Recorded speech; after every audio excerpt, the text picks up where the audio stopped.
días con todos y todas. Quería agradecer a la Secretaría de Integridad y a Servir por haberme invitado, en primer lugar, a este curso. Y la idea es poder brindarles en este tiempo que tengo algunas herramientas que hemos tenido la posibilidad de recopilar durante los 20 años del Premio a las Buenas Prácticas en Gestión Pública. Así que espero que les sirva no solamente para identificar una buena práctica, sino también para atreverse, ¿no?, a asumir el reto de implementar una buena práctica de integridad, que es lo más difícil. Como mencioné, nosotros somos Ciudadanos al Día, somos una organización sin fines de lucro, no política ni gremial, que desde hace 20 años promueve el Premio a las Buenas Prácticas en Gestión Pública y este año es la edición 21, así que espero que alguno de ustedes puedan animarse a presentar sus iniciativas. Tenemos un calendario bastante estrecho, pero creo que vamos a poder, quisiéramos visualizar sus iniciativas en este reconocimiento, en esta plataforma que es el Premio a las Buenas Prácticas en Gestión Pública. Voy a hablarles en primer lugar qué es una buena práctica en gestión pública para aquellos que no nos conocen y en general para quienes quieren implementar una experiencia que vaya más allá de la labor que desarrollan, sino que realmente signifique un punto de partida y cambio para la ciudadanía. Luego, lo más difícil, ¿no? ¿Cómo generar una buena práctica en integridad pública? Es la pregunta que siempre me hacen si he visto buenas prácticas a lo largo del premio a las buenas prácticas y si es posible medirlas, si es posible ver un cambio en la sociedad. Luego le voy a dar algunos ejemplos de cómo algunas instituciones implementan mecanismos de integridad en las buenas prácticas que desarrollan y resolveré todas las preguntas que deseen hacerme. Y no hay pregunta mala, como siempre digo. Todas las preguntas que se hagan a través del chat, yo quisiera poder responderlas para absolver cualquier duda, pero sobre todo para generar conjuntamente conocimiento, ¿no? Las preguntas también generan nuevo conocimiento para todos. ¿Qué es una buena práctica desde el punto de vista del Premio a las Buenas Prácticas en Gestión Pública? Ustedes aquí abajo pueden ver el enlace de la página web, que es www.premiobpg.pe. Ahí está nuestra buenas prácticas, y desde ahí van a poder ver también nuestra definición. Una buena práctica, existen, bueno, muchas buenas prácticas, ¿no? En salud hay buenas prácticas ambientales, buenas prácticas laborales, pero desde el punto de vista del Premio a las Buenas Prácticas en Gestión Pública, es un conjunto de procesos y actividades que han producido un destacado resultado en el manejo y solución de un problema público. Y aquí es importante porque la idea es no resolver solamente cosas que pasan dentro de mi organización, ¿no? Y cosas que quiero mejorar, ordenar, eh, y mejorar para incrementar el desempeño, sino que la idea es que eso que estoy tratando de cambiar responde porque existe un problema público a resolver, un problema que los ciudadanos están demandando que se resuelva y que definitivamente ha sido posible implementar una solución desde el punto de vista de ese problema, ¿no? Y sus causas. Y la idea es que otra característica de una buena práctica es que pueda ser replicada, es decir, no queremos iniciativas que sean flor de un día, ¿no? Una iniciativa de una autoridad, ¿no?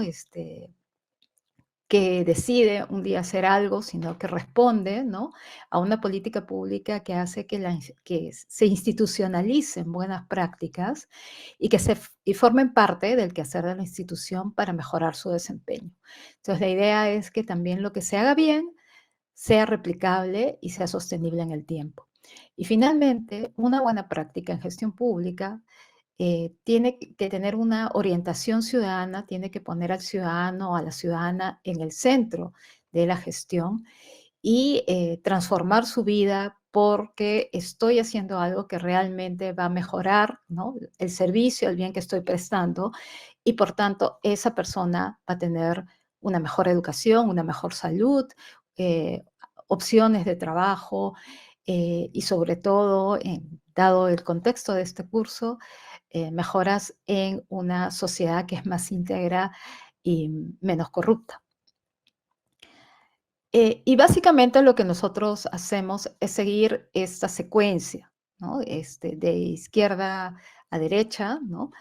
Existe un problema público que puede tener diferentes causas, ¿no? Es muy multicausal.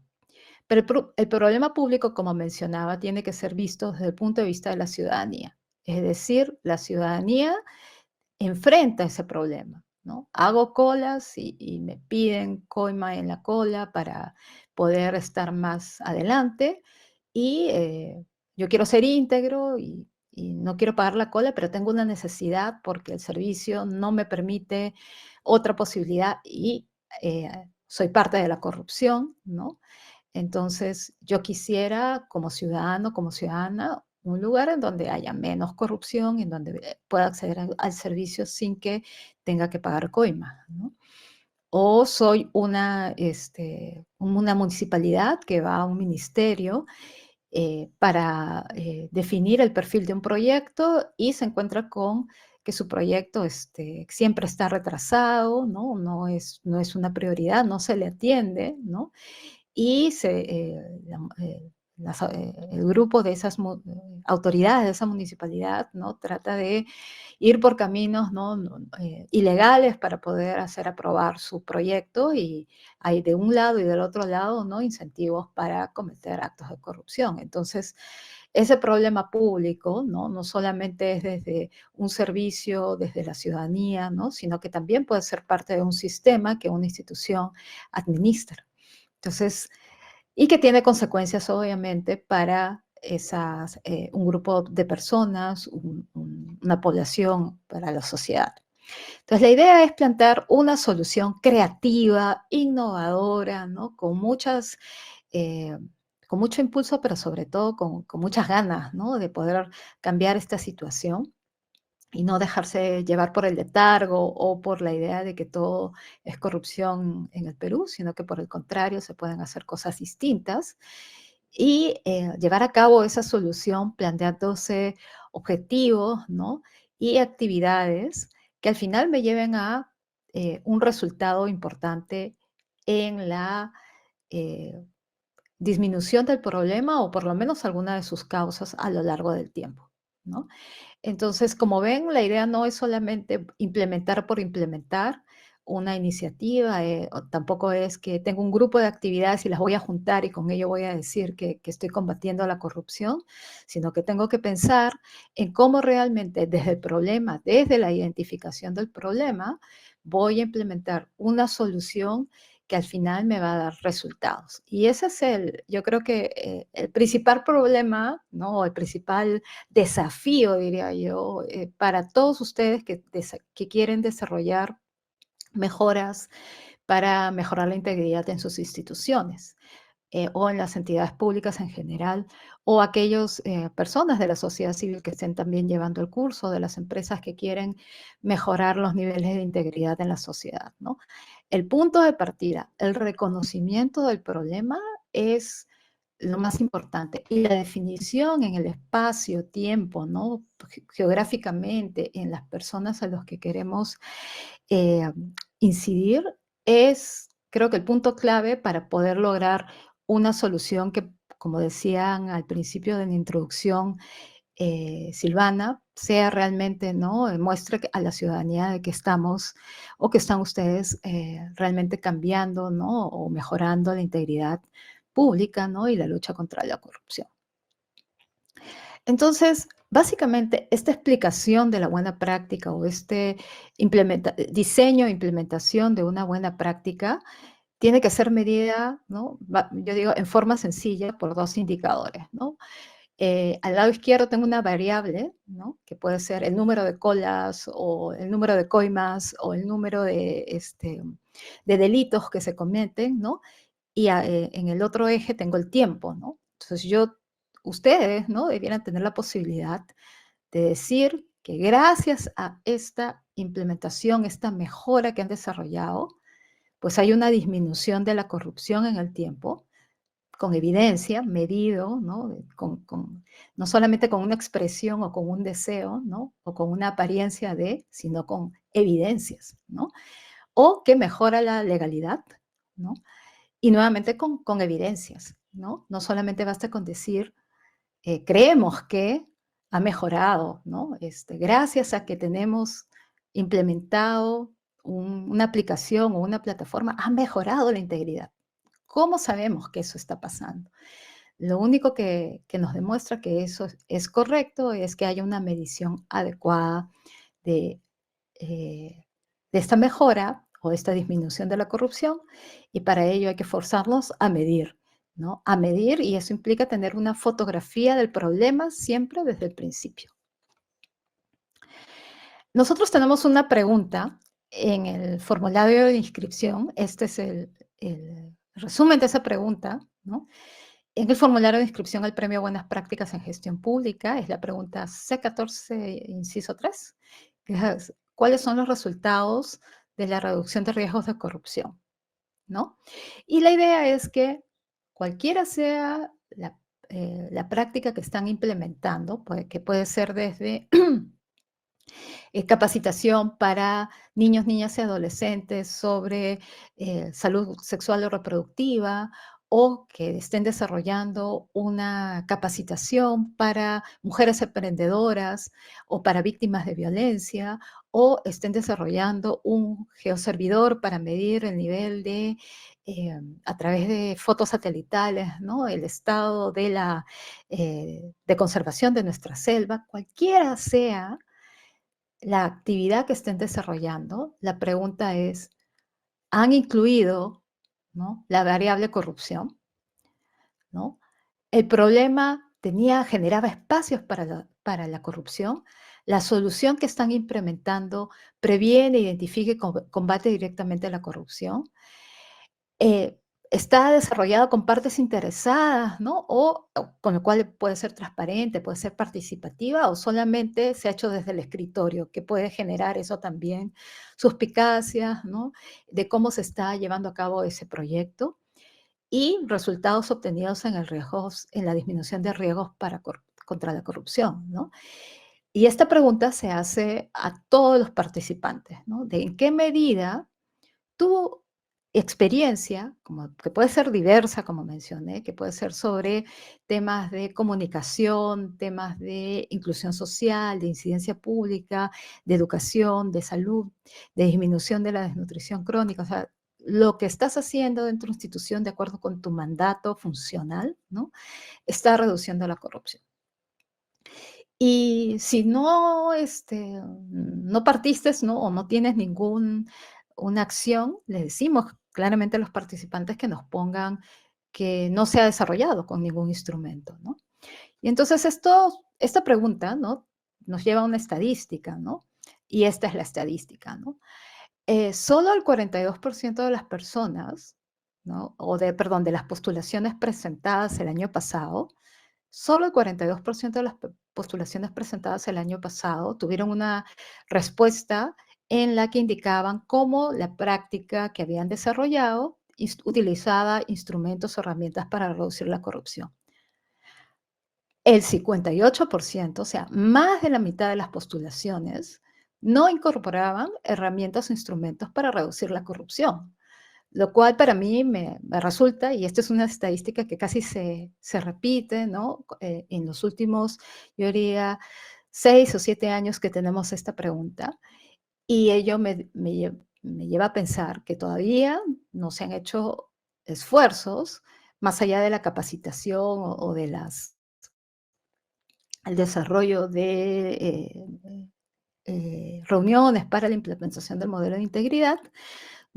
Todavía no vemos los esfuerzos, ¿no? Para hacer de las herramientas anticorrupción o de reducción de riesgos de corrupción un instrumento consistente y un instrumento que es parte del diseño de soluciones, cualquiera sea, para atender mejor a los ciudadanos o para hacer mejor mi trabajo, ¿no? Las herramientas para mejorar la integridad deben ser una herramienta más de todo el toolkit que se tiene para innovar, para servir a la ciudadanía, para otorgar bienes y servicios públicos a la población de cualquier naturaleza. Y mayormente me sorprende dónde están las respuestas de que no hay uso de herramientas. Si ven en el cuadro de la mano derecha, en este cuadro están el porcentaje de postulaciones que responden no por categorías, ¿no? Nosotros tenemos 20 categorías en el premio y, por ejemplo, me sorprende que en seguridad ciudadana, ¿no? El 67% de las prácticas que se presentaron no utilizaban herramientas anticorrupción, ¿no? En participación ciudadana, 100% de las postulaciones no presentaron herramientas anticorrupción. Movilidad y espacios públicos sostenibles, ¿no? Que implican el desarrollo muchas veces de infraestructura, tampoco presentaban herramientas anticorrupción. Entonces, creo que, nuevamente, repito, esto es un reflejo de cómo quizás estamos dando los primeros pasos en el uso de herramientas para reducir la corrupción en las instituciones públicas, que se vean plasmadas en el servicio, en el proyecto, en el día a día que estamos haciendo, y no solamente dejarlo al área que encargada, ¿no? Al área que es parte, ¿no? Del sistema de integridad de nuestra institución, ¿no? O el área de control, ¿no? Es parte del quehacer de todos nosotros. Y ahora viene la pregunta, ¿no?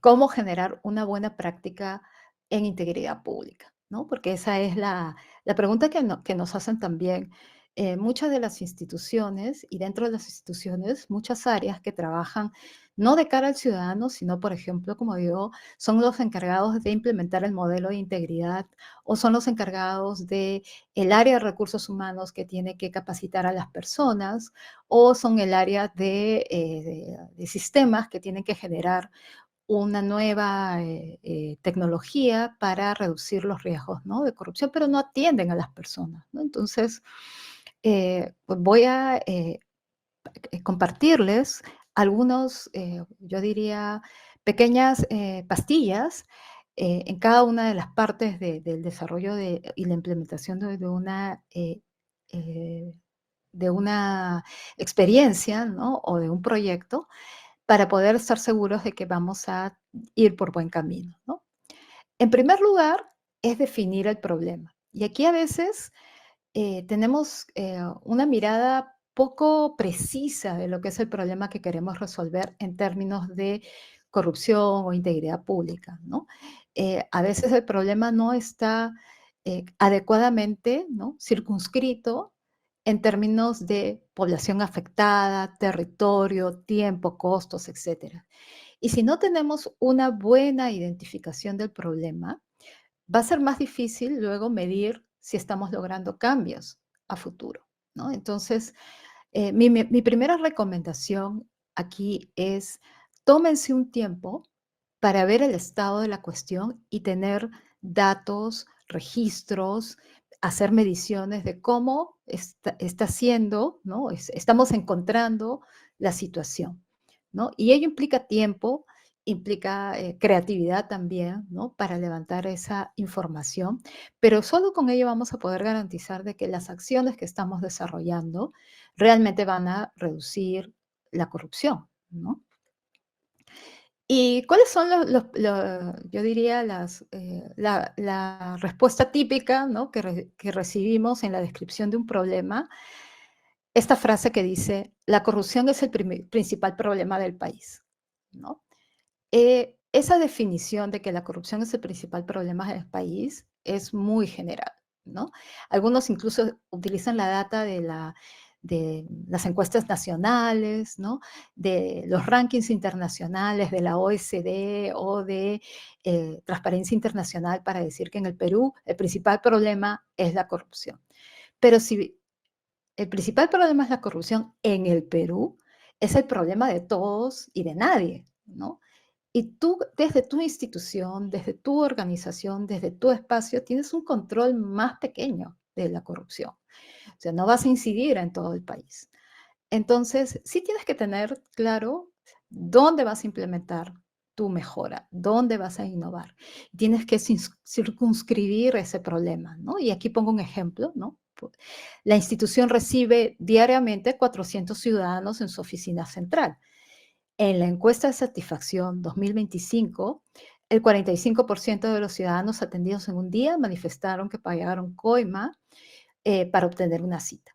Eso es una medición precisa del problema, ¿no? El problema es en mi oficina central, yo recibo a 400 ciudadanos cada día, o sea, tengo el número de ciudadanos que recibo cada día y les he preguntado, he hecho una encuesta en un día y 45% me dice que sí, estamos en la cola y he tenido que pagar, ¿no? Entonces, eh, ello es una muestra del nivel de corrupción que existe y del problema a atacar.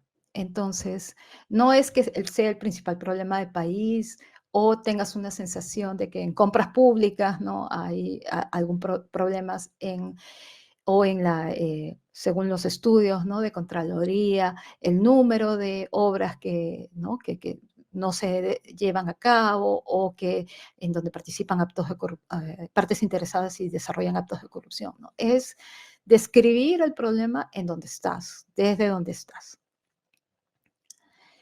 Y cómo implementar una solución.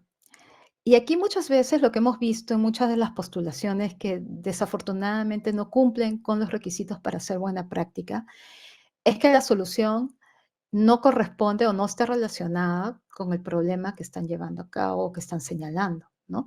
Si yo desde el problema dije que la institución recibe a 400 ciudadanos y esos 400 ciudadanos, el 45% dice que pagaron coima para obtener una cita, allí es donde tengo que plantear la solución, no en donde se dice que la corrupción es el principal problema del país, ¿no? Tengo que plantear desde donde yo puedo manejar. Entonces, la idea es que esa solución tenga una relación con el problema planteado para poder realmente ver que estoy resolviendo un poco ese problema o sus causas, ¿no? Y entonces, ¿qué errores vemos usualmente, no? Por ejemplo, dice, la corrupción es el principal problema del país, entonces hemos implementado talleres de capacitación y sensibilización dirigidas a ciudadanos y servidores públicos, ¿no? Y no nos dicen dónde, en qué lugar, cuándo, durante qué tiempo, ¿no? Es una capacitación larga y general, ¿no? Para disminuir la corrupción, que es el principal problema del país. Entonces, no sé si se dan cuenta que esto es muy general, ¿no? No termina de aterrizar y por tanto es difícil de medir el resultado. Entonces, lo que esperamos ver son cosas como esta, ¿no? Si el problema eran las colas y el pago de coimas, ¿no? Eh, por ejemplo, una solución podría ser, se realizó un estudio para determinar el tipo de gestión que realizan los ciudadanos, ¿no? Esos 400 ciudadanos no son todos de la misma edad, no todos de repente tienen el mismo problema, no todos vienen del mismo lugar, no todos tienen las mismas condiciones económicas. Decir que son 400 ciudadanos posiblemente sea una generalidad. No todos tendrán acceso a Internet. O si tienen un smartphone, no todos tienen el paquete de datos para poder hacer una transacción en línea. Entonces, sí es importante generar un estudio para ver, ¿no? Y cuando digo un estudio, de repente ya alguno de ustedes dice, pero eso cuesta dinero, ¿no? ¿Cómo vamos a hacer?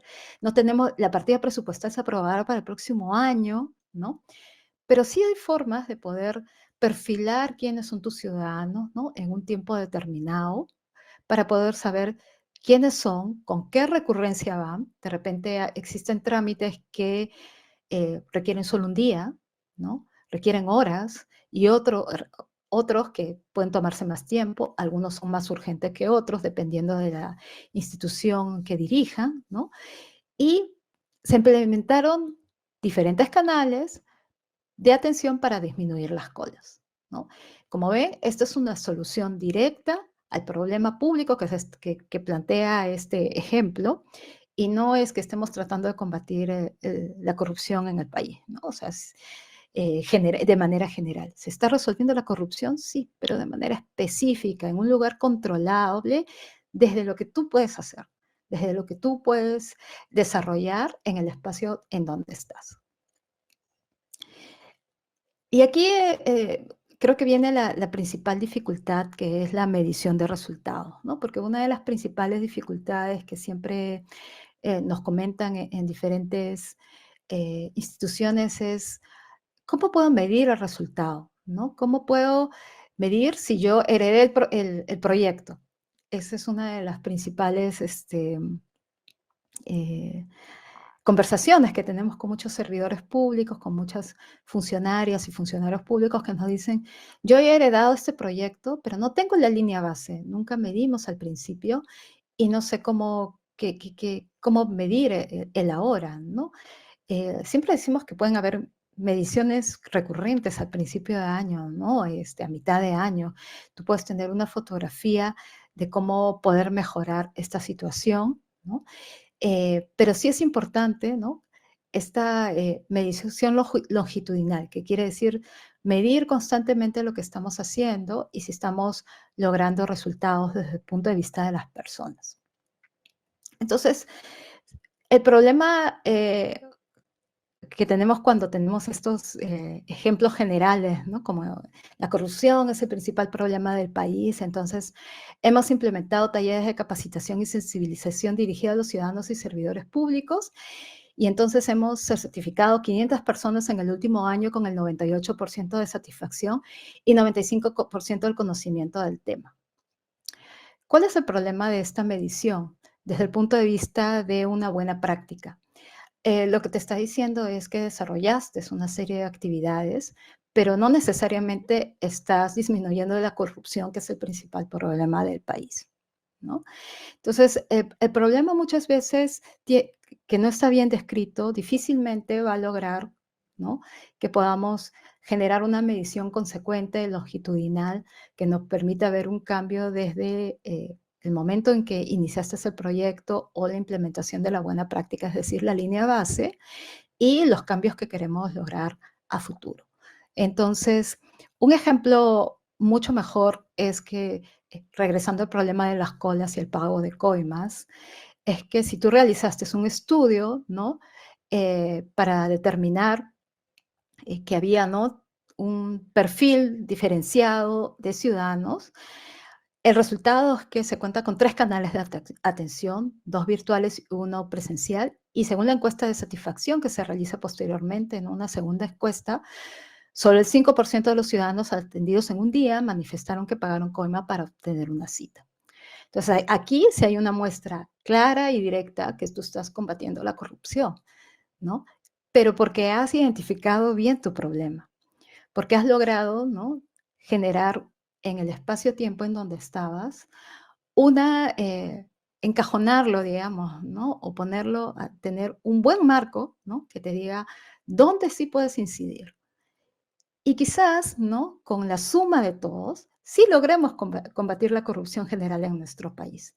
Pero necesitamos que cada uno de ustedes, desde el espacio en donde están, desde donde pueden controlar, desde lo que pueden controlar, en ese espacio puedan desarrollar acciones específicas que demuestren, ¿no? Que los incentivos para la corrupción, que los riesgos para la corrupción se están disminuyendo y se está mejorando la integridad institucional y de las personas, sean naturales o jurídicas, ¿no? Porque también estamos hablando de empresas que interactúan con las instituciones, ¿no? Entonces, esto es la suma de muchos esfuerzos pueden lograr combatir la corrupción, pero tú solo, toda la corrupción del país, tú sola, toda la corrupción del país es un esfuerzo que amerita otros, ¿no? Recursos, otros desafíos. Es un desafío grande, mejor dicho, y requiere, mejor dicho, la suma, ¿no? De muchos esfuerzos. Y hay algunos mitos que quiero compartir que nos colocan, ¿no? Como respuesta en nuestro formulario del premio, ¿no? El primero es, tenemos el ISO antisoborno, ¿no? Nos hemos esforzado todo el año y nos hemos certificado con el ISO antisoborno. Pero el ISO antisoborno usualmente está dirigido a ciertos procesos y ciertas actividades, y quizás tú tienes un manejo mucho más específico de un área, de un proyecto, y debiera ese ISO antisoborno reflejarse en el día a día. ¿Cómo estás asegurando que en el día a día estás aplicando todo lo que en este curso y en el ISO, ¿no? Estás aprendiendo, ¿no? Debieras tener un tracking, que es una medición, ¿no? Y herramientas que puedan aplicarse día a día para que realmente esa certificación funcione. Entonces, decir que existe el ISO en nuestra institución nada garantiza, y lo hemos visto en muchos casos, ¿no? De instituciones que tienen ISO antisoborno o que tienen mecanismos, ¿no? De certificados, de procesos para evitar eh, situaciones ilegales, y aún así se producen, ¿no? Casos en donde existe actos de corrupción. Entonces, no basta con tener un paraguas, ¿no? Implica tener herramientas para resolverlas el día a día. El segundo mito es, todo está publicado en la web y hay datos abiertos. La publicación de información no significa comunicación de la información. Que esté en datos abiertos no significa que alguien esté accediendo a esos datos. La idea de ser transparentes y con ello contribuir a la integridad significa que esta información es una información activa, ¿no? Implica que si no solamente que voy a esperar, ¿no? Que por publicar información los ciudadanos sepan cómo hacer, ¿no? Un proceso, un procedimiento. No todos acceden a Internet, no todos comprenden adecuadamente la información que se publica en la web. Entonces sí necesitamos generar mecanismos, ¿no? Que traduzcan esta información, ya sea, y con traducción quiero decir, incluso en las redes sociales, en TikTok, ¿no? En lenguas nativas o originarias, ¿no? De la forma como una persona lo entiende, ¿no? Para que esta persona pueda realmente, con esa información, empoderarse y se eviten actos de corrupción. Los siguientes, tenemos directivas y manuales anticorrupción. Nos alegra muchísimo que estén apostando por las directivas y manuales, pero esas directivas y manuales tienen que tener una medición también, ¿no? No basta con aprobarlas. La idea es que cada año se vea pues su cumplimiento, su implementación y además a veces el cambio, ¿no? Porque uno crea una directiva o un manual dentro de un contexto determinado. El COVID nos ha enseñado, la pandemia del COVID, que hay momentos impredecibles, ¿no? Imponderables, que tenemos que transformar ciertos procesos y ciertos servicios y adoptarlos a la situación. Entonces, cada año debe haber una medición, ¿no? No solamente de que hubo un taller de capacitación para enseñar el manual anticorrupción, sino qué cosas nuevas se han hecho gracias a las herramientas que proporcionan ese manual. De repente se atendieron mejor las denuncias anticorrupción, se generaron mejoras a raíz de esas denuncias. ¿Qué es lo que ha pasado con esas directivas y manuales? Y acá viene un tema recurrente también. Hemos capacitado a todo nuestro personal, ¿no? Sobre los temas anticorrupción. Y la capacitación va a generar, pues evidentemente, un resultado de la capacitación. Si tomáramos un examen, ¿no?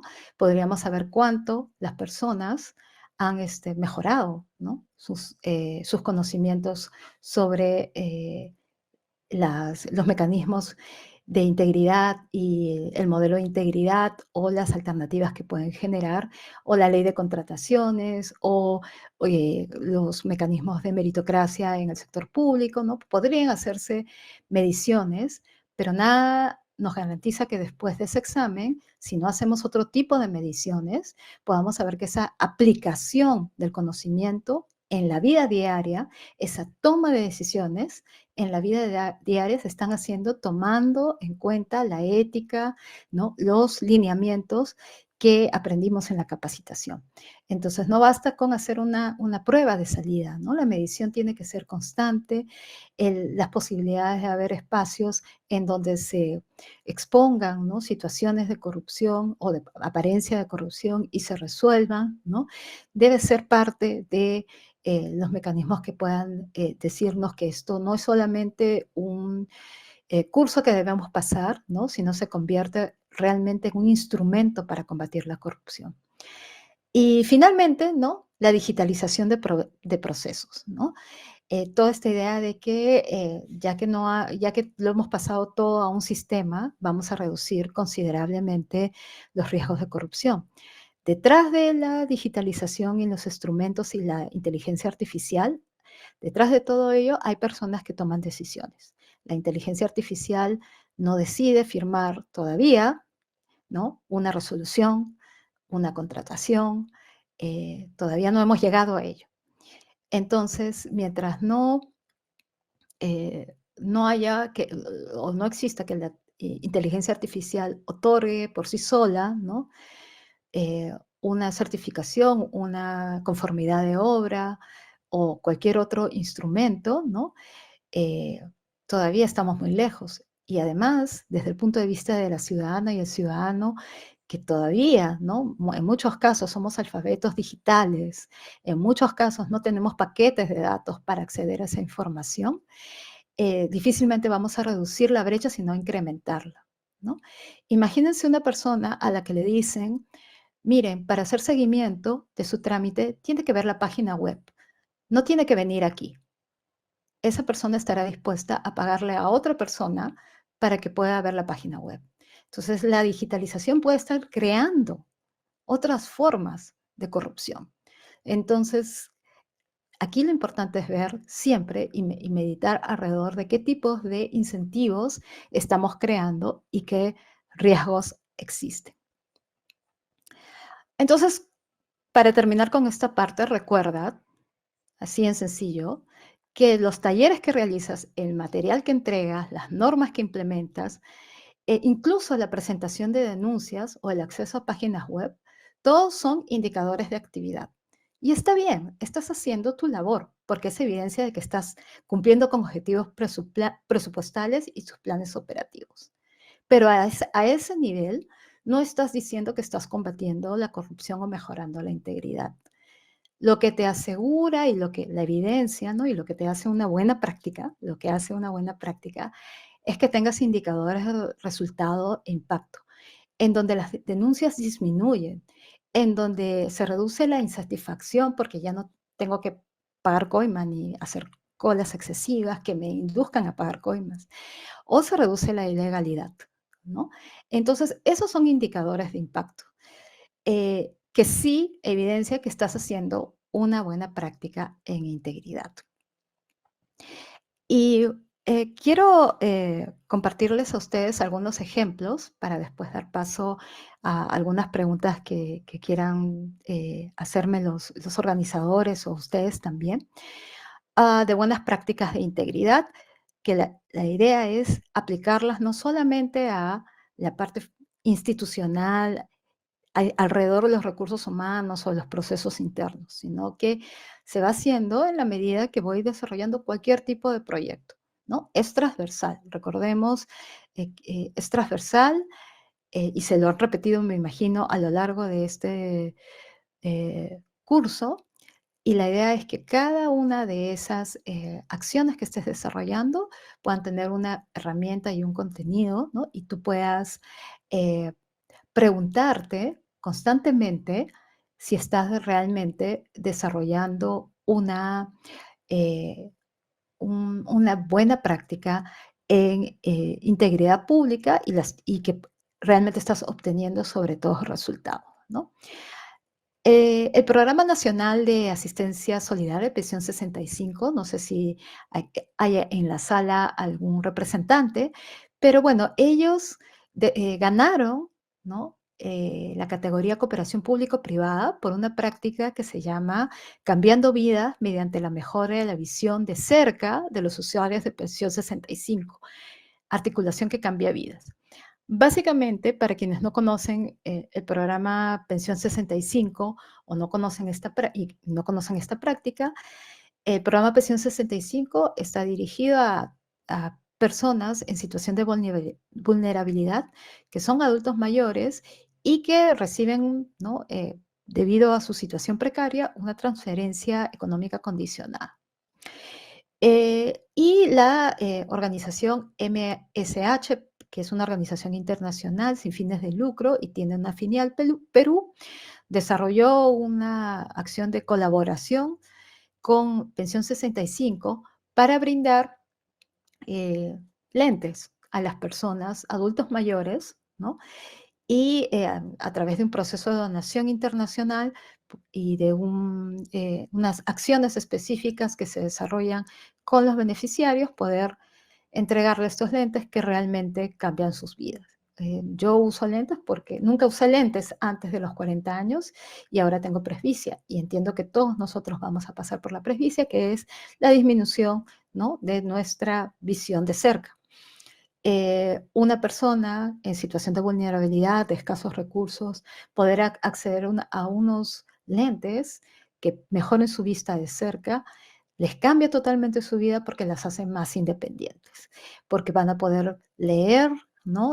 Indicaciones, van a poder leer mejor incluso si tienen acceso a un celular, hacer una llamada, ¿no? O transar, ¿no? A través de billeteras digitales si desarrollan algún comercio.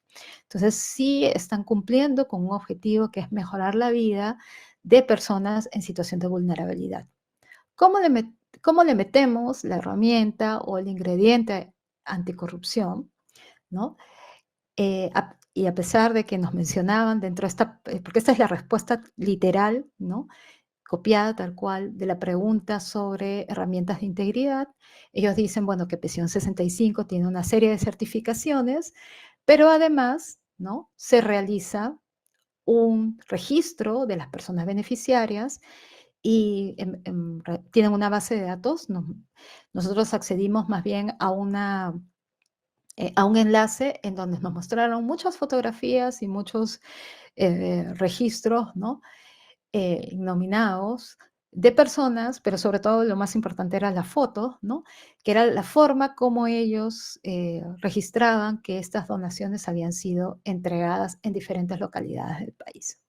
Entonces uno diría, bueno, eh, esto se podría haber entregado, ¿no? Se le podría haber dado a las diferentes personas y no generar un registro. Generar un registro significa tener, ¿no? Una base de datos, administrarla, es engorroso, pero es una forma también de verificar que esto no ha sido, pues, ¿no? Entregado para eh, un partido político o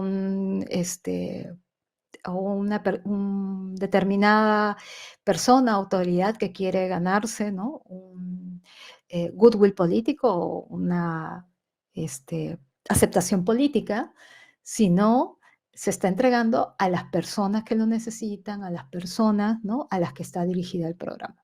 Y de esa forma evitamos la corrupción. Entonces, yo me pregunto, dentro eh, de los servicios o bienes que administran, en qué medida están llevando a cabo estos mecanismos para registrar, para generar, ¿no? Y reducir espacios que digan, bueno, ¿se entregó o no se entregó? Otra práctica que me parece bien interesante, sobre todo para quienes utilizan ahora tecnologías, ¿no? Es esta práctica que la voy a tratar de explicar en sencillo. Si es que hay personas de Ocinermin, los felicito, ¿no? Porque ganaron el premio especial a la innovación pública. Y esta práctica se denomina inteligencia artificial en la fiscalización del gas natural basado en riesgos, cerrando brechas a la simetría de información para el ciudadano. ¿Por qué la traigo a colación? Porque en el modelo de integridad tenemos que manejar riesgos de corrupción. Y muchas veces los riesgos de corrupción no están medidos, ¿no? No se hacen mediciones o de repente están allí y no estamos utilizando esa información que podríamos, ¿no? Esos bancos de datos que podrían darnos una idea de que se está produciendo un riesgo de la corrupción. Entonces, quería explicarles este caso porque me parece un caso muy interesante de cómo se utilizan los datos para lograr eficacias, ¿no? Ayudar a las personas y reducir riesgos de corrupción. Lo que hace Sindermin como regulador es hacer seguimiento a la empresa de distribución de gas natural, ¿no? Y lo que observó es que muchas veces las quejas que recibía como organismo regulador giraban en torno a la facturación, ¿no? La facturación mal hecha, por parte de la empresa que brinda este servicio. Entonces, lo que hicieron es, obviamente, teniendo esta base de datos de las quejas, ¿no? De los reclamos por mala facturación y teniendo acceso, ¿no? A la facturación, ¿no? De que desarrolla la empresa eh, porque Sindermin es el regulador, lo que hacen es generar un modelo matemático. Lo estoy explicando en sencillo porque es un poco más complejo. Generar un modelo matemático y en este modelo matemático es una fórmula, ¿no? Incluyen, ¿no? Una serie de datos, ¿no? Que les permite ver dónde se producirían los principales o las mayores probabilidades de que la empresa facture mal, ¿no? O sea, que facture equivocadamente. Entonces, al correr esta fórmula, en vez de tener que revisar factura por factura, ¿no? Y tener un fiscalizador en cada casa para ver si realmente la lectura, ¿no? Del uso de gas es adecuado o no, lo que tienen es un modelo matemático con una corrida de inteligencia artificial para ver en dónde se producirían esta mala facturación. Y con ello, advertirle anticipadamente a la empresa, oye, vas a facturar mal porque tu riesgo está aumentando, o más que tu riesgo, porque aquí, ¿no? Se está produciendo, ¿no? Posibilidades de que factures mal. Con ello, la eficacia de la fiscalización mejora, ¿no? Porque ya no inviertes tantos recursos y utilizas la tecnología como apoyo. Pero lo más interesante de todo ello es que permite, ¿no? Que al hacer esta fiscalización sobre la base de evidencias, ¿no? Sobre la base de fórmulas, la toma de decisiones si multar a la empresa o no es caprichosa. Ay, voy a multar a la empresa porque me da la gana, ¿no? Porque no está cumpliendo, creo que no está facturando bien, le está sacando, ¿no? Creo que hay evidencia, ¿no? De que está facturando mal esta empresa. No, aquí la posibilidad de multar a una empresa no es caprichosa, la decisión del ente regulador de generar un proceso basado en inteligencia artificial es para justamente garantizar la transparencia de sus decisiones. Entonces, la pregunta es, sobre todo, en temas tan cotidianos, ¿no? Como los municipales, en donde fiscalizan, ¿no? Se fiscaliza, bodeguitas y centros comerciales, ¿no? Siempre me hago la pregunta, ¿qué herramientas se utilizan, ¿no? Para evitar riesgo de corrupción en la fiscalización? Se tienen bases de datos, se tiene por lo menos ordenadas las ordenanzas en la municipalidad, se tienen al menos la lista de ordenanzas vigentes, ¿no? Una tabla en donde le puedas decir al pequeño bodeguero, al vendedor de flores, al comerciante, al que tiene un restaurante, cuáles son las normas que tienen que seguir o cuál fue la última fiscalización que le hicieron, ¿no? ¿Tenemos esos datos? ¿Cuál es la frecuencia de que esa bodega ha incumplido? ¿Tenemos esos datos? Cuando hablamos entonces de digitalización, pensemos que la digitalización tiene que servir para mejorar nuestra transparencia y predictibilidad y evitar la mala fama de los fiscalizadores, ¿no? Porque yo entiendo que hay fiscalizadores buenos y que quieren hacer su trabajo, que quieren evitar, ¿no? Que se produzcan incendios, que quieren estar trabajando, no fiscalizando a los que son legales, sino a los que son ilegales, a los que tienen almacenes que se queman, ¿no? Y que producen daños en la sociedad. Entonces, para esos fiscalizadores buenos que quizás después dicen: "No, este viene a pedir una coima", ¿no? Está viniendo porque quiere pedir una coima. Yo creo que la tecnología podría ayudar a esa predictibilidad y a la formación de buenas prácticas. Y finalmente un ejemplo adicional, porque ya se me van a cumplir los 50 minutos que me pidieron, es esta buena práctica de servicio de atención al ciudadano desarrollado por el Instituto Nacional de Salud del Niño de San Borja, a través de la ruta del donante, la ruta de la vida, que le llaman ellos, ¿no? Yo no sé si muchos de ustedes quizás hemos tenido la necesidad, ¿no?, de ayudar a una paciente, a una persona que dicen, por favor, si pueden donar sangre de tipo O, por favor ayuden, necesitan 3 donantes, ¿no?, 2 donantes, para que se le haga su intervención en un establecimiento público o privado. Es una situación dolorosa, ¿no? Terrible, y a veces se recurren, ¿no?, a personas que en la calle ofrecen, pues, ¿no? Alguna vez me dijeron los vampiros, ¿no? Entonces, que ofrecen, ¿no? La venta de sangre, ¿no?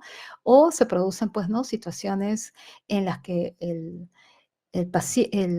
familiar del paciente está dispuesto a pagar cualquier cosa, inclusive a la persona en el servicio de salud para poder salvar a su familiar, ¿no? Ante ello, el Instituto Nacional de Salud del Niño nos enseña que sí es posible, ¿no?, generar otras alternativas. Ellos generaron un sistema itinerante, ¿no?, y con muchos, alianzas con el sector público y el sector privado para, ¿no?, generar un mayor número de donantes. Y miren, pasaron de 6.000 donantes voluntarios antes de la pandemia a 11.000 donantes voluntarios en el año 2023. Y con ello implica, ¿no?, que estás no esperando a que lleguen los donantes, sino estás saliendo, ¿no?, a los lugares, ¿no?, más recurrentes para lograr esa donación.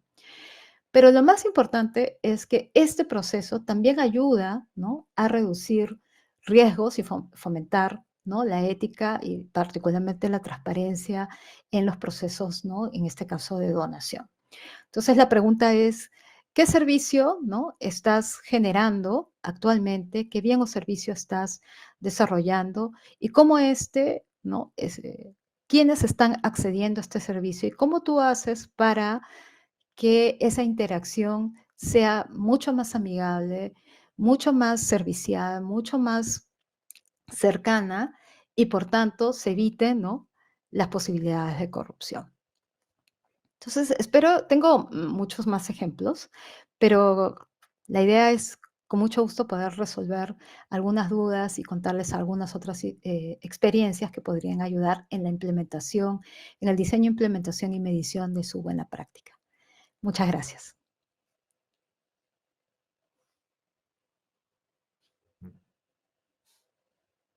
Sí.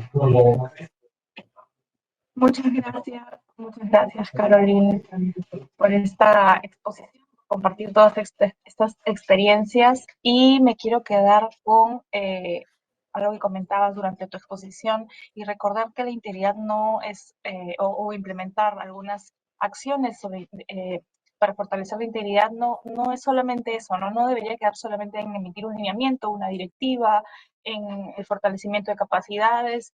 No es suficiente, ¿no? Como mencionabas, son acciones, sí, súper importantes, pero lo que verdaderamente convierte una acción en una buena práctica es esta capacidad de generar el impacto, ¿verdad? De poder medir, de poder reducir riesgos, de poder prevenir la corrupción y transformar la cultura de nuestras instituciones. Y eso es lo que he tomado de tu presentación, y con esta idea en mente voy a empezar a hacer las preguntas que hemos recogido de los participantes. Hay bastantes preguntas. Y la primera que tengo aquí es esta. ¿Cuáles son los principales criterios que deberíamos considerar para identificar si una práctica en nuestra entidad puede considerarse una buena práctica en integridad pública? Sí, lo principal es poder, yo creo, a medirlo desde el punto de vista ciudadano, ¿no? Todas las entidades o todas las instituciones tienen un quehacer, un mandato, ¿no? Soy RENIEC y tengo que entregar DNIs o certificados, ¿no?, de nacimiento o de función. Soy Migraciones y tengo que entregar pasaportes. Soy un programa social y tengo que desarrollar transferencias condicionadas, ¿no? Cada una de estas instituciones tienen un mandato. Pero el principal problema, como digo, es qué hacen las áreas de integridad, ¿no? O sea, cómo puedo saber si yo, desde recursos humanos o desde el área que estoy manejando la implementación del modelo de integridad en mi institución, tengo una buena práctica. Y lo mejor es medirlo desde el punto de vista ciudadano. Si tú estás capacitando, como decía Silvana en este momento, a un grupo de personas, lo siguiente es ver si la capacitación fue al área de atención al ciudadano, pues medir cómo va la atención al ciudadano luego de la capacitación y medir si hay quejas, ¿no? Si la capacitación fue al personal que resuelve, ¿no? Casos, por ejemplo, soy una institución que otorga marcas, otorga licencias, ¿no? Y entonces los he capacitado en el tema de integridad, tendría que haber una medición, ¿no? Para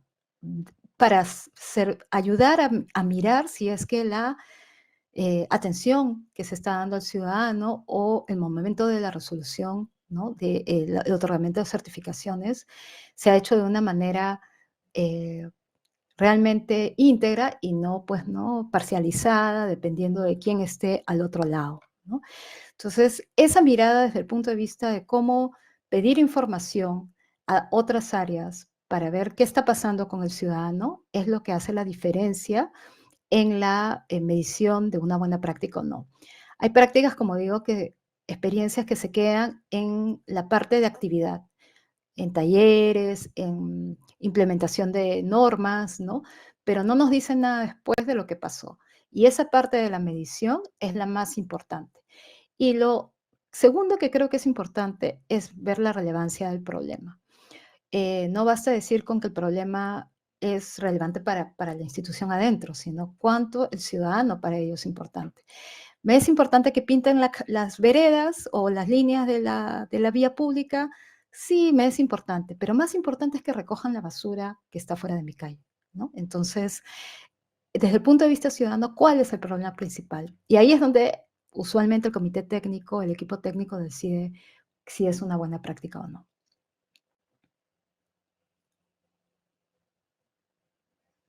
Bien, vamos con la siguiente pregunta. En contextos con recursos limitados o de mucha resistencia al cambio, ¿qué estrategias han demostrado ser más efectivas para implementar mejoras sostenibles en integridad pública? Eh, Creo que una de las cosas que más funcionan es, claro, no tienes más recursos, ¿no? Muchas veces dicen, pero tenemos que contratar más gente o deberíamos tener otras personas para poder, ¿no? Mejorar la integridad de nuestra institución.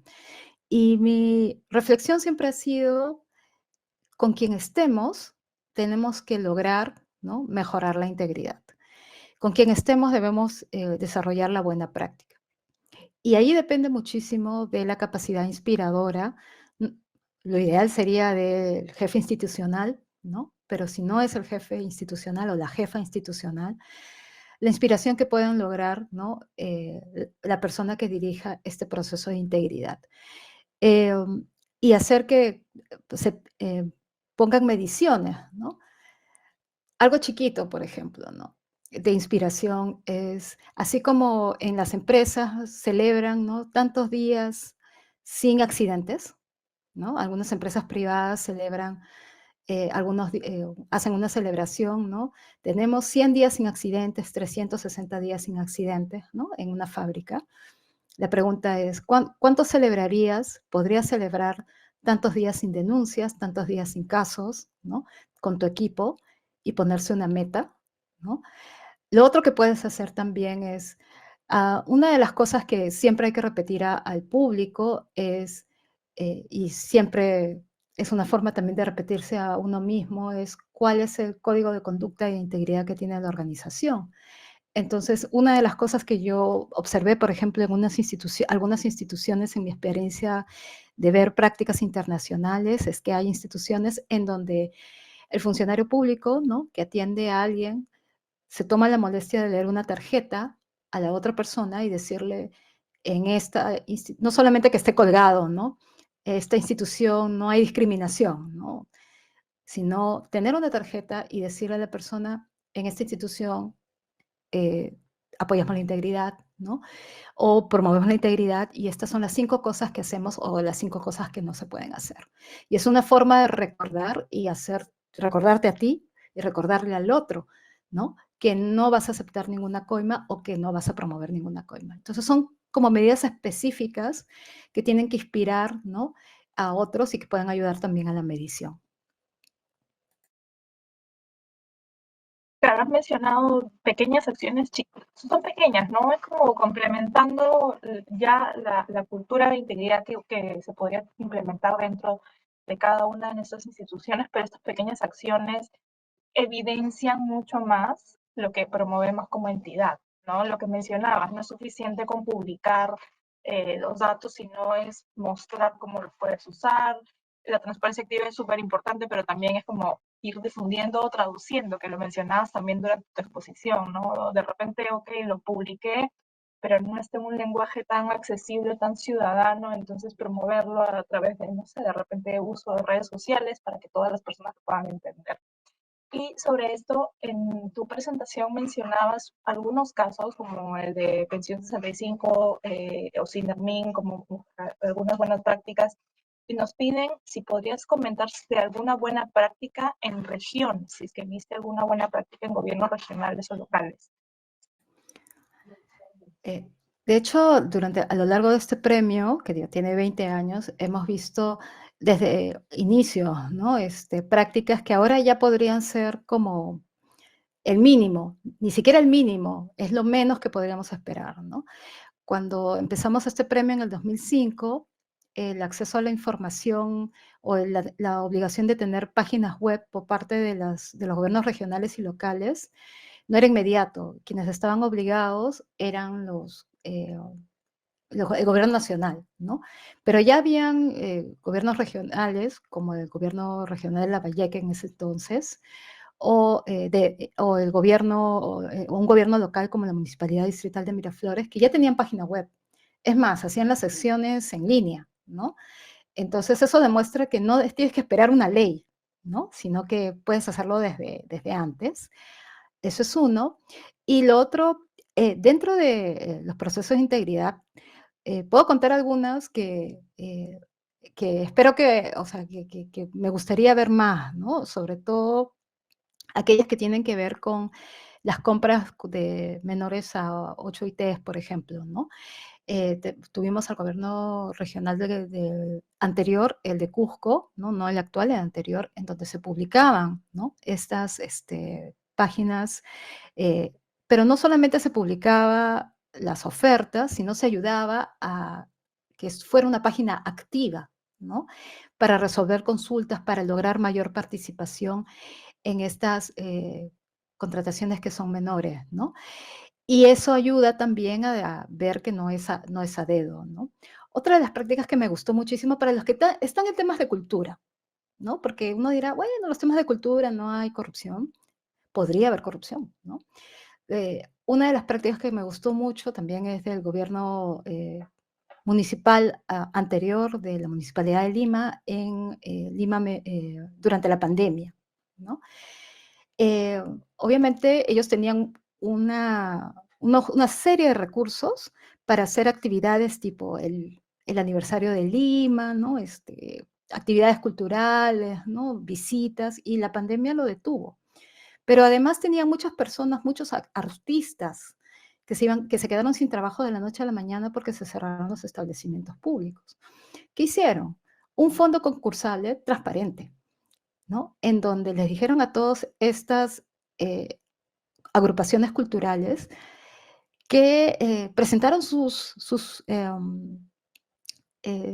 proyectos y concursaron a este fondo público. Entonces no es que yo voy a contratar a tal actor o al de mi partido, ¿no?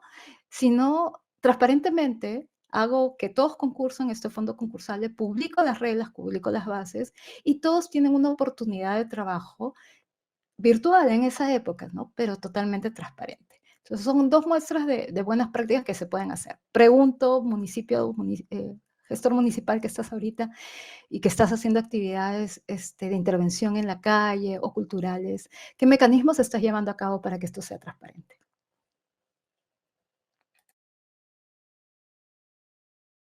Una muy buena pregunta que definitivamente nos hace reflexionar y seguramente las personas que están desde diferentes regiones y municipalidades también en este momento están reflexionando y seguramente pensando en alguna forma o alguna estrategia de hacer más transparentes estos procesos. Vamos con la siguiente pregunta. Felizmente nos ha quedado bastante tiempo para poder atender esta pregunta. Eh, ¿Existe alguna guía de medición donde se pueda ver de qué forma podemos identificar si la actividad que se realiza entraría en el campo de una buena práctica? O sea, ¿cómo sabemos cuándo es una buena práctica realmente? Eh, Quizás una de las, y si voy a regresar a mi diapositiva, ¿no? Una de las, una de las cosas que así pueden, no, yo no puedo mostrarla, tienen que darme acceso. Si pueden poner mi presentación, por favor. Ahí está. Una de las cosas que, que siempre recomiendo para saber si tú tienes una buena práctica es qué tipo de indicadores tienes y de lo que estás logrando. S- eh, ¿Cómo voy a medir? ¿Cómo voy a medir yo, Carolina Guibu, si esta capacitación sirvió, ¿no? Porque ahorita mi indicador de actividad es el número de personas conectadas, que no las puedo ver, pero en este momento, porque están en otra plataforma, pero el número de personas que accedan a estos talleres y que contesten la encuesta será el resultado de mi taller. Y el nivel de satisfacción será el resultado de cuán efectiva fui yo como expositora. Pero nada dice de ustedes. Nada dice que logré cambiarles, ¿no? Su conocimiento y su aplicación de buenas prácticas. Entonces, ¿cómo yo, Carolina Guibu, y cómo yo, desde Ciudadanos al Día, puedo medir, ¿no?, que estamos mejorando la implementación de buenas prácticas en las instituciones? Es que en la siguiente edición del premio, que cierra, por dicho sea de paso, inscripciones 23 de junio, la pregunta 14 sobre riesgos de corrupción sea mejor respondida, ¿no? Y me respondan efectivamente, no que han realizado talleres y cursos y normas, sino que realmente disminuyeron las denuncias, redujeron la insatisfacción ciudadana, se redujo las coimas, se redujo los casos en medios de comunicación que denuncian determinadas acciones, ¿no? Entonces, la diferencia o lo que logra ser una buena práctica es no el indicador de actividad, sino el indicador de impacto. Entonces, si yo logro que ustedes, más allá de, por lo menos los que se presentan al premio, describan que han utilizado herramientas anticorrupción, no desde el inicio, porque a veces no podemos hacerlas desde el diseño, pero sí en el momento que vamos midiendo, logramos introducir algunas herramientas a lo largo del tiempo para reducir esas posibilidades. Entonces sí tengo un indicador que me ayuda a decir, es una buena práctica, ¿no? Porque lo otro es lo que diría el equipo técnico, lo que tienes que hacer. Talleres tienes que hacer, aprobar normas tienes que hacer. Lo único que podrá decir que tu solución es efectiva es que hayas reducido considerablemente la ilegalidad, las posibilidades de corrupción, has mejorado la satisfacción ciudadana porque ya no hay colas, porque ya la gente no tiene desconfianza, ¿no? Y eso es lo que implica que tienes una buena práctica. Y para las áreas internas, si yo he capacitado, soy recursos humanos y he capacitado a las personas, nuevamente lo que tendría que saber es cómo se desempeñan después de la capacitación.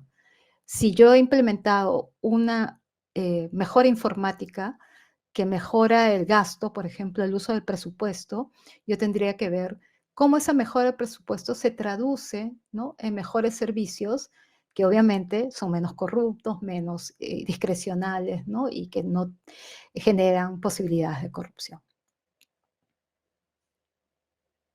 Bien, qué importante es nuevamente, ¿no? Medir cuál es ese impacto que se está generando desde dentro de nuestras instituciones al implementar estas acciones. Y ya que mencionaste lo de la encuesta, pues permíteme por favor recordarles a las participantes y a los participantes que estamos enviando una encuesta de satisfacción para poder precisamente medir la calidad de nuestras presentaciones, las conferencias, los conferencistas y de todo este programa, pues para permitirnos también seguir mejorándolo para ustedes. Así que por favor, ya les vamos a enviar aquí en el chat de esta sesión el enlace a la encuesta de satisfacción de esta conferencia. Tengo espacio para una última pregunta todavía. A ver, vamos a ver cuál puede ser. Esta pregunta me parece también bastante valiosa, ¿no? ¿Qué papel juega la ciudadanía y nuestros usuarios de servicios públicos o los servicios que nosotros prestamos como instituciones en la validación o impulso de una buena práctica en integridad? Sí, lo primero es que yo diría es, hemos visto el libro de reclamaciones virtual de la Secretaría de Gestión Pública. ¿Qué datos hay? Si nadie ha contestado ni ha hecho un reclamo, preocúpate.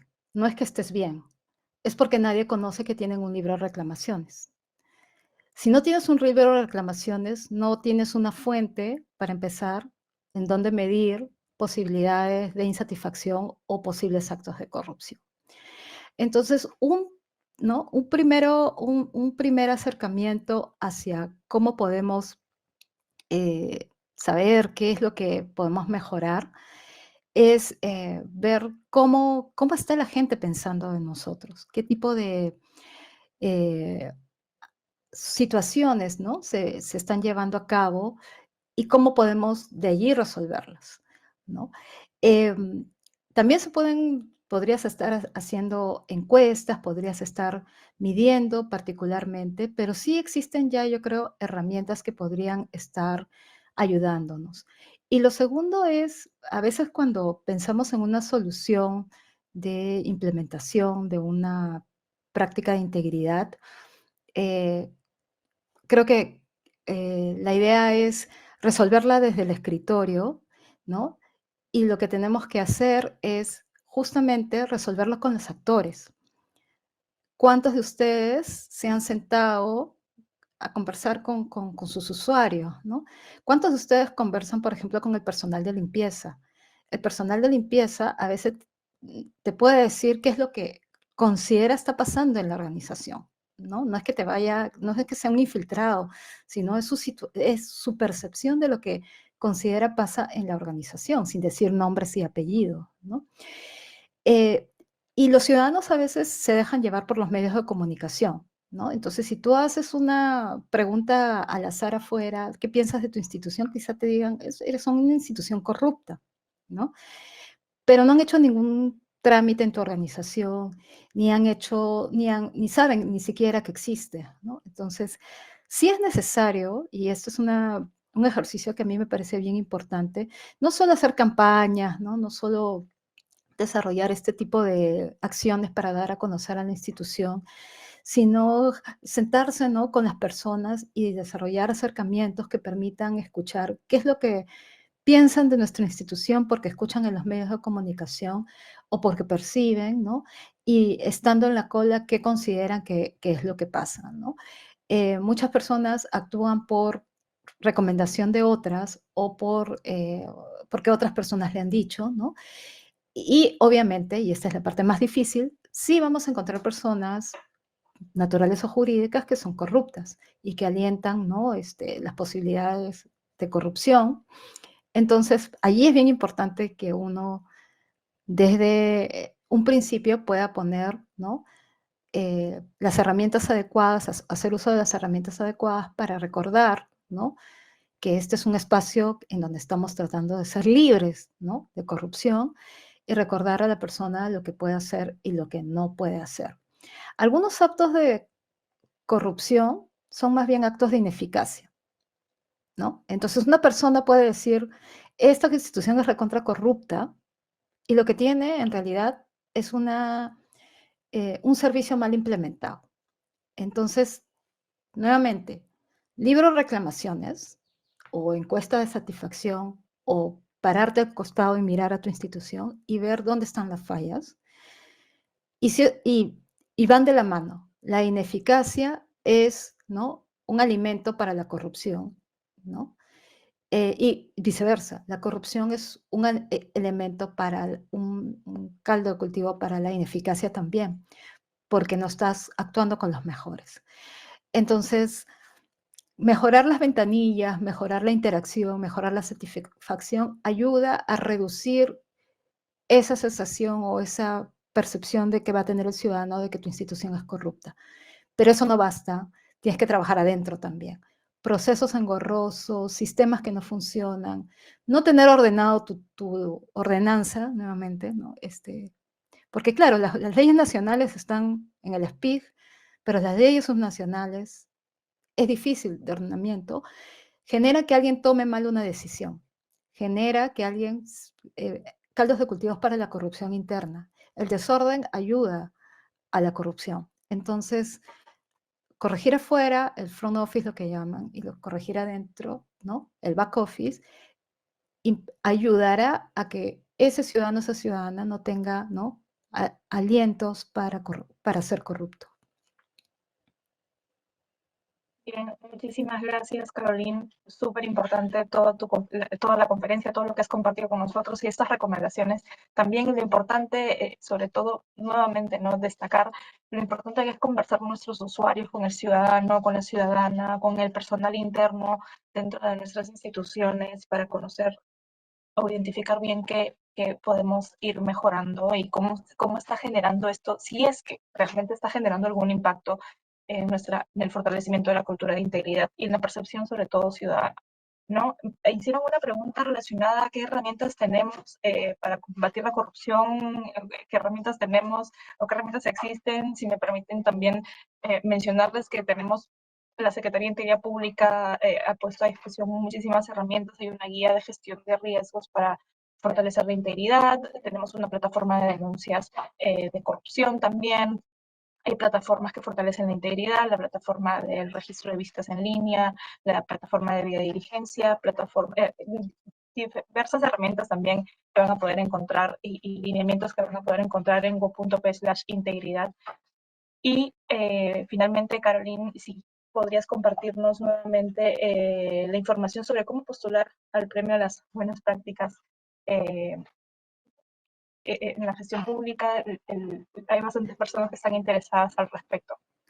Bueno, por favor, pueden entrar a nuestra página web que aparece aquí abajito en esta diapositiva, es www.premiobpg.pe. Yo siempre, para que recuerden, digo premio B de bueno, P de Perú, G de ganador. Entonces, premiobpg.pe. Vamos a tener un taller el día 3 de junio, es el último, para todos los que quieran postular al premio, porque el 23 de junio se cierran las inscripciones. Así que también estamos dando asesorías personalizadas para todas esas áreas. Entren a la página web del premio, entren a nuestro Facebook también, que es Premio BPG igualmente, y podrán, ¿no?, ver la información y sobre todo sacar una cita con nuestros asesores y puedan ustedes absorber todas sus consultas de cómo participar. Pero lo más importante era decirles que si es que no hay personas como ustedes que quieran, ¿no?, desarrollar buenas prácticas, pues no existe premio, ¿no?